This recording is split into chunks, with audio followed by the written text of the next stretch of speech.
Hola mis amigos de YouTube, en este breve tutorial vamos a ver cómo desactivar el sonido del chat de Facebook. Desactivar el sonido del chat de Facebook es muy fácil.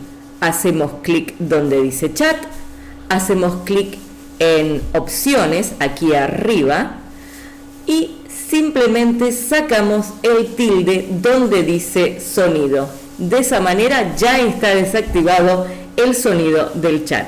Espero les haya gustado este tutorial. Muchas gracias por mirar este video. Recuerden darle me gusta, compartir si así lo quieren y por supuesto sus comentarios me vienen de 10. Gracias. Chau, chau.